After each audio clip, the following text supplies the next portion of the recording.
I'm Tony, and I own and operate the Den in Winston, North Carolina. So tell me a little bit about that. The Den is an all ages, for the most part, all ages music venue and event space where artists and community can connect, which is the tagline I kind of landed on when I opened the place. Yeah. When did you open? So started out of our house in right after the stay-at-home order lifted in 2020, and then it just kind of grew to where I needed to move it out of my house because I have 3 kids, and so we transitioned over here. We're in my wife's tattoo shop, which is right next to it, but we transitioned over here in 2023 in November. Signed the lease, signed the paperwork for both spaces because they wanted the whole building, and in May I started doing like renovations and stuff like that, and opened it up in November. Nice. Yeah. Heck yeah. And Yeah. how do you enjoy running this so far? It's stressful. It's super stressful. We're still not, we're not making money on it, which is completely fine.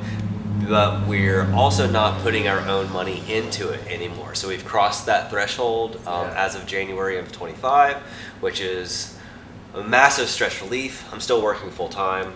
And again, 3 kids, wife, full-time job, and August we had 20 shows. And September we had 19 shows. October we have 17. Yeah. And then November and December are going to be nuts because it's holidays and they just don't even count hardly. But even those months we're still doing 12, 15 shows. So, time isn't real. Time to myself is not real, but I get to see music and interact with people that are artsy all the time. So it kind of still feeds my soul, which is nice. Yeah, you kind of get some good soul nourishment. For sure, yeah. What kind of drives you to do all this? I played music for a long time. I moved to Winston in 2010 to play music. Yeah. So what's the saying? Those who can't do, teach. So, I kind of was like, well, music isn't working out. I still had all the gear because I'm a pack rat and I never get rid of anything. So we, during the pandemic, when I first opened up, it was because one of my friends had a show that got canceled on them due to the venue not really, they had a spike or something like that right after the stay-at-home order lifted, so they shut down a little bit. Yeah. So they didn't want to lose the show, so that's why I kind of fell into my lap. Yeah. It was supposed to be a one-off thing, and then everybody there was like, when's the next one? And so it got really fast-paced over the next couple of years, and made me move it to a physical location where I could sling drinks, I could have an alcohol license and make money to cover the overhead, because I'm going to pay my rent either way. I'm going to pay where I'm living, but having a separate building is also nice because it's turnkey. I can get off work if there's a weekday show and just come open the door and it's good to go. I don't have to set anything up. People aren't coming to my house so, which is nice. Yeah, no, you don't have to set up the gear every single time. Yeah, right, exactly. I can just turn everything on, unlock the coolers for the beer, and open the doors, and it's fine. And it's ready to go. Yeah. What are some of your favorite local acts, or even North Carolina? There's I don't even. There's a lot. I think this year I've had 140 some shows. That's a lot. Yeah. If I'm averaging 15 to 20 a month, that's about right. And it's kind of nice. It's nice. It's a bummer, but it is nice because people graduate out of the Den. People if you keep packing out the space, you need to graduate to go to a bigger space, go to a bigger audience, and you move on. And it's not like anything bad. That's just natural progression, and that's I'm nice helping. Stone, I'm helping be the stepping stone. I give feedback whether the bands take it or not, but I do ask. It's like, hey, do y'all want some feedback? And I'm not by any means the the professional, but I'd like to think that I kind of call attention to some eyesores or ear sores sometimes, because there's some bad shows. There really are. There's kids that have never played out of their house because they don't have anywhere else to play, and they don't have a tuner. They don't.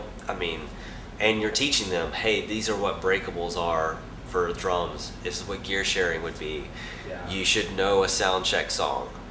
You're going to sound check anywhere you go. That's my biggest pet peeve.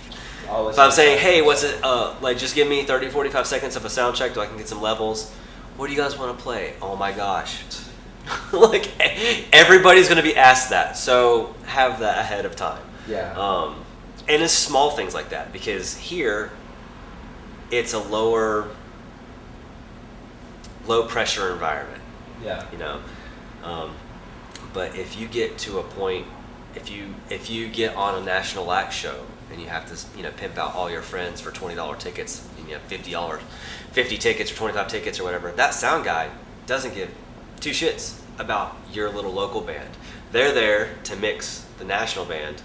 Yeah. And they're like, hey, get on the stage, set up your stuff, let's go. Get off the stage, go. So if you have problems in your set sounding, setting things up, this is where you get that perfected. This is where you favorite bands that have played here, Condado, Scobie, local bands anyway, Fifth Floor, FAFO. There's so many genres. I don't stick to one genre, which is great. That's awesome. Even tonight, I feel like wasn't one genre. No. Tonight was all over the place. But I try to have a hip hop show once a month. I try to have. I've tried to have Americana. I've tried to do that 3 times. Yeah.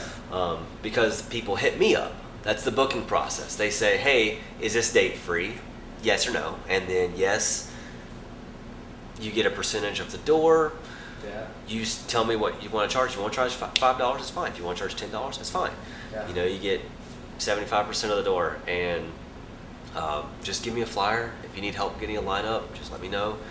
But I actually had an Americana guy reach out to me last month, booking a show, and I was like, dude, it just hasn't worked out great. And I named him 3 bars that do the not open mic, but the the bar, longer sets and stuff on the weekends. I was like, you're going to get paid so well with that, and the audience, and it's exactly. It's going to be more successful. I would love to have you here, but that audience isn't built into the den. So when I make a post with the emo kids, the hardcore kids, the punks, all of those people that follow, they may, on some level, it cross over, but your built-in target audience isn't already following the den, so that post doesn't really do anything for you, for the show. So 4 people are going to show up. Yeah. So I try to be very honest with myself about that too. Yeah, about the audience that you have, the type of people that come. Makes sense. I also don't advertise. I fully believe that it's a slow growth, but it's the proper growth for being all ages. I want to make sure it's a safe environment, and if I advertise, it goes out of my control almost. Whereas word of mouth, you were here, the vibe is really cool here, and the people that came are going to tell their friends about it, and that vibe continues to be very cool. Versus advertising, and it's just throwing gum at a wall and just hope it doesn't stick on somebody that's shitty. So I feel like word of mouth, definitely. So any advice you would give to kind of up and coming artists? Know a song to sound check. For sure. Cool. Define what success is to you. I think that's very important. And when I moved to Winston to play music, I wanted to make it as a band. I'm and I had to like redefine what success was, because if your version of successful musician of what you want to do is to be massive Taylor Swift level, not necessarily that music style, but like Taylor, Queen, you know, that right, Sarah, gigantic, Hendrix, right? like big, If that is your only definition of success, you're going to be very disheartened for a long time. Possibly Ever. Yeah. Right. And it might even haunt you, like once life catches up. Yeah. But if your version of success is, man, I just want to sort of tour the country with my friends, that can happen. You may lose money on it, but that can still happen. That's just a road trip with doing something you love. Mm-hmm. With some stops to perform. Right, exactly. So, and then you can have that, hey, I'm successful in what I understand, and you can still be happy about that, and you can still not have that pressure. Yeah. I've actually had that conversation with a bunch of kids lately. There was a venue here called Hoots that just closed its doors. And that was a 250, 300 cap room or whatever. Wow. And they opened in August of last year. And they were a brewery for like 12 years, and then their landlord decided that they didn't want the live music anymore. So they did all of this work to build this live venue, and then they couldn't renew their lease. And it was the dumbest thing in the world. And people were like, man, you're going to be so busy because of that. It's like, it's not a healthy scene, though. Like, when people are booking their tours, you know, y'all were on tour, they're like, hey, we should run through Winston because there's at least 5 places we know to see or play at. Yeah. Raleigh gets that. Charlotte gets that.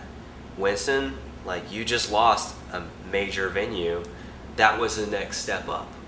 Yeah. Like, we have a sister club, and Monster Cage is great. They've been around for 8 years, 9 years, but they're primarily a bar that does events. Yeah. And the owner, Carlos, helped me look at my leases whenever I was finding a space. Like, I talked to him today because the girls have played here or played there before, and but it's a smaller building. Here, I'm primarily an event space that happens to have a bar. Not a lot of options, but there is options for you to drink. Yeah. And then you needed that graduation space, but now it's not there, or here in Winston. So now, if people want to graduate to a different area, not a big area, but that medium-sized entry-level area or venue, you got to go outside the city, which sucks. Like, they have to completely remake their entire audience, which is not helpful. Not helpful. So, like, right. So, you know, it's health, being very aware of the health of the local scene, keeping things cheap. Yeah. I try to have, you know, $10 shows. It's a good deal, man. Like, I had $5 shows at the house for 2 years, and the door split was terrible. 3 bands, 5, I know. Yeah. So $10 at least is easier math. Yeah. But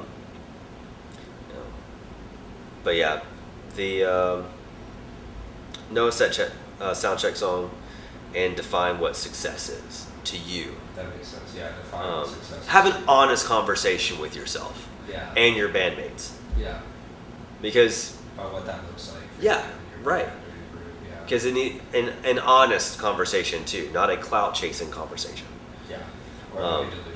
Right. Yeah. And sometimes people can handle that. Some people do not. And you're hey, if you use your version of success, it can become a milestone, and then once you reach that, you can have another goal of what success is. Yeah. So it doesn't have to be a concrete set. Yeah. Now, where can people find info on the Den? How can they contact you? I pretty much do everything on Instagram. I'm much more of a conversationalist versus an email person.